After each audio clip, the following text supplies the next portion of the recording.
Today on the Locked On Blues podcast, Blues assistant coach and special teams coach Jim Montgomery is hired by the Boston Bruins as their head coach. Second year in a row, the Blues have lost their special teams coach to another team. First one being Mark Savard. So, going to be talking about that, the implications it has on the Blues, and I guess sort of the implications it has on the Bruins, because I think Jim Montgomery is a pretty darn good coach.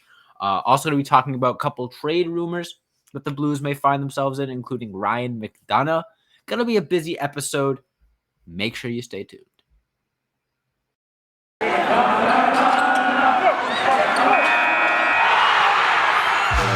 You're Locked On Blues, your daily podcast on the St. Louis Blues. Part of the Locked On Podcast Network. Your team every day.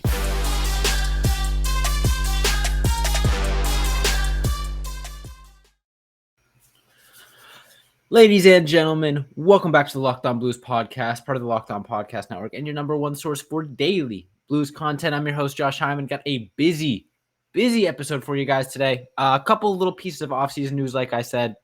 Nothing too serious. Might throw some prospect talk in there too if we have time. Over these next few episodes, I'm going to be starting to talk about the draft as well as free agency. And I also want to fit in some player reviews. I want to kind of highlight some of the more important players on St. Louis Blues and, for one reason or another, and kind of give them a grade for this season. So stay tuned for that next week and beyond. But today's episode is sort of just going to be focused on a wrap up of news for the week. Just whatever I want to talk about. It's a Friday, about to be a long weekend, 4th of July weekend. I hope you guys have some pretty cool plans there. I should be hanging out with some friends, enjoying the extra day off from work, all that fun stuff. So yeah, hope you guys are having a good weekend too. But that being said, there is some hockey to talk about. Before I get into that, though, I want to let you guys know that today's episode is brought to you by BetOnline. BetOnline has you covered this season with more props, odds, and lines than ever before. BetOnline, where the game starts. Now, the Boston Bruins made some headlines a couple weeks ago when they let go of Bruce Cassidy.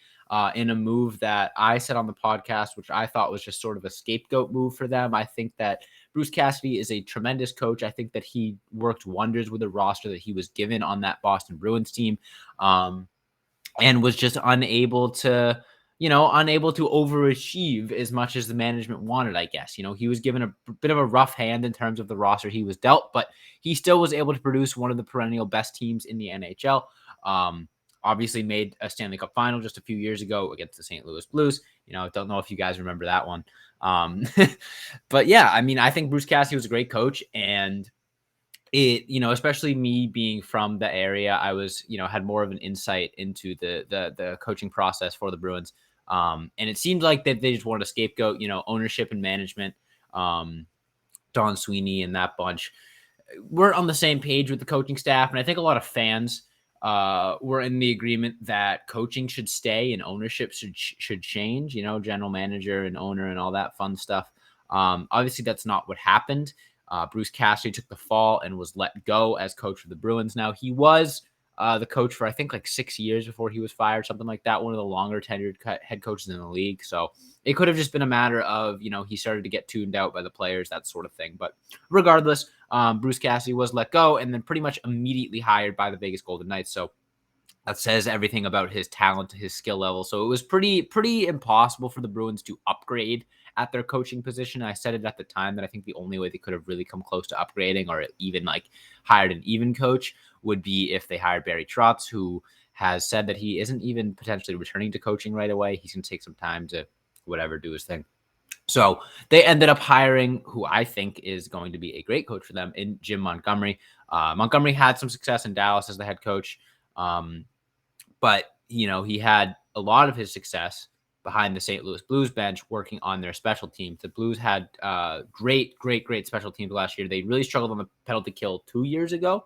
But this past year, they were, I believe, top 5 on the penalty kill, as well as, I think, top 3 on the power play. So they had really immense success on their special teams with Jim Montgomery. And he also focused a lot on the youth development. I think I saw a tweet that said something like he had really good relationships with Jordan Kyrou and Robert Thomas and those guys, and that's what the Bruins sort of wanted. So the Bruins seemed to be kind of heading in a bit of a younger direction.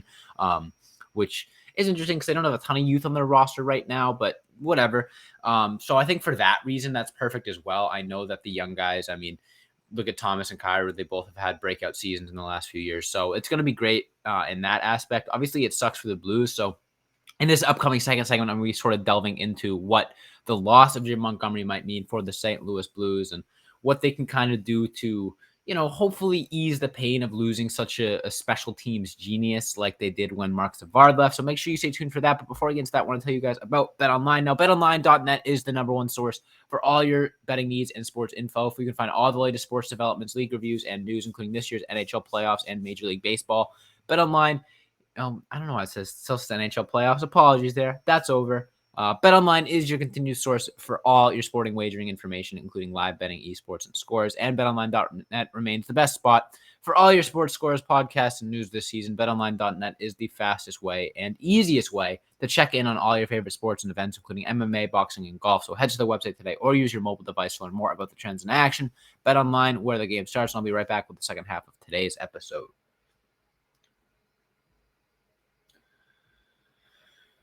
All right, so the Bruins gain a head coach in Jim Montgomery, and the Blues lose an assistant coach once again and a special teams coach once again in Jim Montgomery. Now, happy for the Bruins, happy for Jim Montgomery. I think he's going to be a great head coach with Boston. I think he's going to do great things for them, and I think his time in St. Louis really proved that. And, if he didn't have as much success as he did behind the bench with St. Louis, he wouldn't be the head coach of the Boston Bruins right now. So that's sort of the double-edged sword there, because he was so good for the St. Louis Blues, because he was so good with our special teams and, the young guys. He was desirable on the head coaching market and got hired by the Bruins. So what does this mean for the Blues? It just means that they're going to have to get a little bit more creative on their special teams, I think. I think Jim Montgomery did a good job of kind of simplifying things. They had a very solid scheme that they stuck to on both the power play and the penalty kill. And I don't know if the next special teams coach they bring in is going to be that confident in their schemes, but the personnel doesn't change, and scheme can only get you so far. Yeah, they ran a great scheme on the power play, great scheme on the penalty kill. The X's and O's were strong. However, that doesn't mean that they're not capable of producing on the penalty kill and power play with whoever is behind the bench, just due to the players that they have out there. I think a lot of people had worries that once Mark Savard left, the power play would struggle, and it didn't. So, it could be, Jim Montgomery and Mark Savard were great, but also the Blues just have guys that can make up a great power play. I'm not too worried about special teams, honestly. I think that, again, like I said, they have the personnel. We know that the Blues have incredible scoring depth, immense scoring depth. That's not an issue there. They're gonna put the puck in the back of the net, unless they blow up the roster this offseason, which isn't gonna happen. They're gonna be able to put the puck in the net next season. The one thing that I would be worried about is the penalty kill, just because we saw how the Blues defense sort of struggled at 5v5. And I think penalty kill was one that relied a little bit more on the scheme. I think the scheme of the penalty kill was really, really good, and it was just a tough unit to beat because of that. They do have good two-way forwards, which I think will help them out a lot. Ryan O'Reilly out there on the PK will be great, and other guys like that. But that being said, I think if anything is going to take a dip due to the loss of Jim Montgomery, it's going to be that.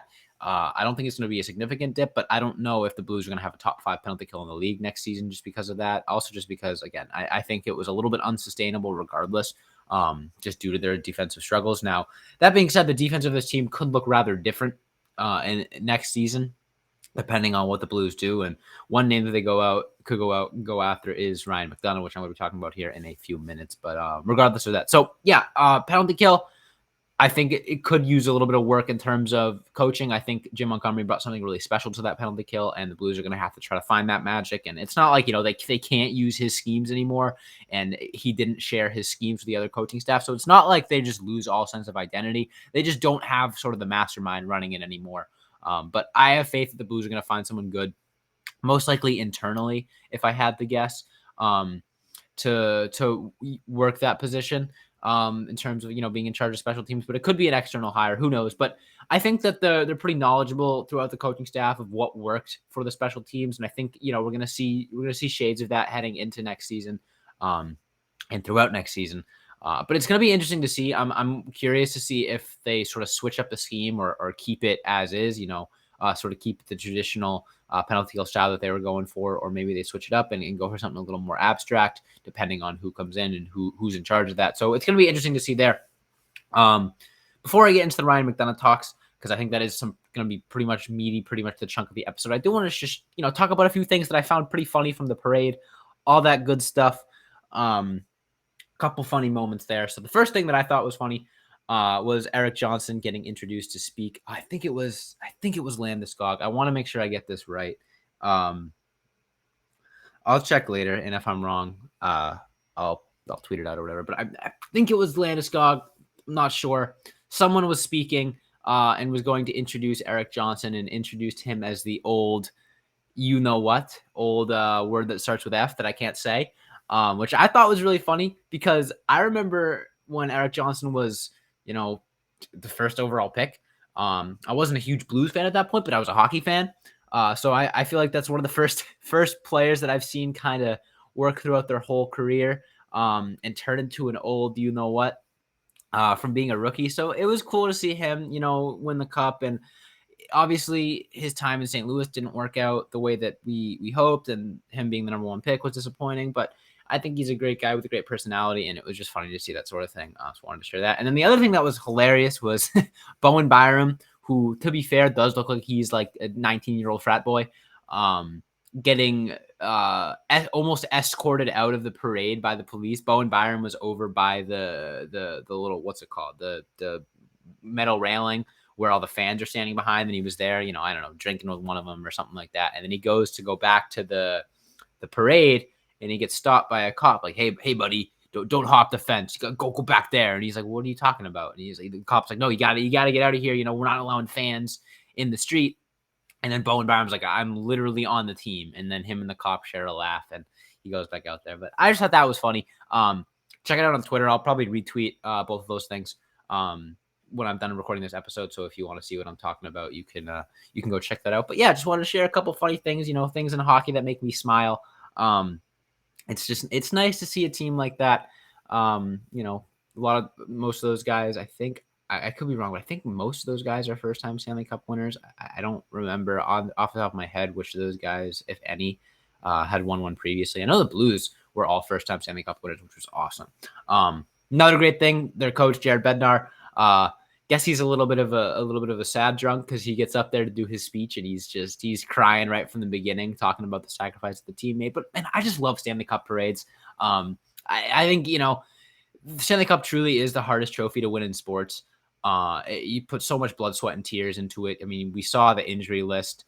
We saw that picture of was it Shushkin's foot, which was like broken in two pieces and purple and swollen. Like, these guys worked their butts off to play for the Stanley Cup. They play through injury, they play through pain, they play through everything. So seeing a team being able to really let loose and celebrate at a Stanley Cup parade just first of all brings back great memories of the Blues Stanley Cup parade and the great moments there. Zach Sanford puking and rallying in the back of a convertible. Brett Hall's incredible speech. Jordan Binnington, letting out emotion. Pat Maroon with his hometown hero. Like, you can't help but to smile when thinking about that. And, looking at the Colorado Avalanche, I can't help but get similar shades. A lot of guys that have been working at it for a long time that finally broke through and got their Stanley Cup. So it was good to see there. Okay. Time to get to the meat of the episode. Ryan McDonagh to the St. Louis Blues. Is it going to happen? Should it happen?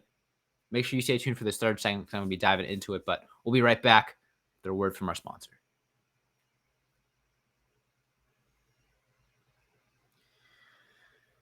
All right. So, Ryan McDonagh, Tampa Bay Lightning defenseman, is apparently on the trade block because I guess the Tampa Bay Lightning aren't able to run it back with their old core. Finally, they gotta let some guys go. And Ryan McDonagh is the culprit. Now, let's start with the pros. Ryan McDonagh would probably become the second best defenseman on the St. Louis Blues. Maybe third, maybe first, depending on your take on Ryan McDonagh and the Blues defenseman. He fills a position of need. He is a left-handed defenseman, which is what the Blues need. He is really, really good. He has Stanley Cup experience. He has, playoff experience. He is a very solid player that would probably fill the exact role that the Blues need. Now, it is obviously going to be tough to trade for him. He is a guy that is, going to be probably pretty coveted. And, there's going to be a couple suitors for him. So it's not going to be the easiest trade. But again, like I said, fills the exact role that the Blues need for this upcoming season. Left-handed defenseman who can come in, play well, and hopefully, take some of the pressure off of guys like Parayko, Falk, those guys. Now let's get into the cons, because I think there are some more cons than there are pros. And the first con is sort of what I just mentioned, is that I think the market for him is going to be pretty high. And I think that if you are trading for a guy like Ryan McDonagh, you're going to have to be parting with a decent amount of capital, whether it's draft capital, prospect capital, player capital, whatever. You're not getting him for free. You're not just trading Sammy Blaine, a second-round pick, for Ryan McDonagh. Sorry, New York Rangers.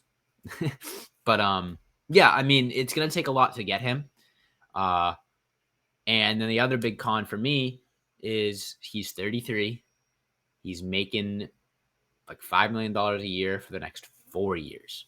So the Blues already have a lot of money tied up in defensemen that are 30 or older than 30. Torrey Krug, Colton Parayko, Justin Falk. Those are 3 guys that are signed long-term until they're like 36. They're great defensemen, don't get me wrong, but unless you want to turn into the San Jose Sharks, do you really want 4 defensemen that in 2 years are going to be 35, 30, whatever, mid to late 30s, making $5-6 million? Right now, next season, it would be great. I think Ryan McDonagh would instantly propel the Blues into one of the top cup contenders in the league. I think they already are a cup contender, and I think Ryan McDonagh would really push them over the edge and move that needle. However, it's the years after that give me worry. And I think if you go out and you trade for Ryan McDonagh now, you're just accepting that you're going to become the San Jose Sharks in a few years' time, when 2 of those 4 defensemen, 3 of those 4 defensemen, God forbid, 4 of those 4 defensemen inevitably decline as they go further into their 30s. I just think it would be too much of a risk in that sense. I think, you really leave yourself with a possibility of sitting here with $24 million tied up in 4 defensemen, and one of them isn't even in your top 4. 2 of them aren't even in your top 4. I don't know. I just think there are too many risks to outweigh the benefits. I think the Blues can upgrade that position in other ways that doesn't involve trading for a 33-year-old aging defenseman. That being said, though, it would be a great move short term. I'm going to be interested to see what the market is like on Ryan McDonagh. It might not even be as big as I thought, just because of those reasons that I said, just him being older and him making all that money. But who knows? It's going to be interesting. Lots to talk about there. And I think that is all the time I have for you guys today. So make sure you hit that follow or subscribe button on whatever podcast platform you're listening to me on. That way you never miss a new upload. Hit that subscribe button on YouTube and hit that notification bell. That way, whenever a new video gets posted, you'll be the first to know. Leave a comment, leave a like, all that fun stuff, so more people can see it. More people that see it, the better the content, etc., etc. Follow Locked On Blues on all of the social accounts, Instagram, Twitter, Facebook, and TikTok at Locked On Blues. Same as the YouTube, by the way, Locked On Blues. You can follow me on Twitter at Josh Hyman NHL. Thanks so much for listening, and as always, let's go Blues.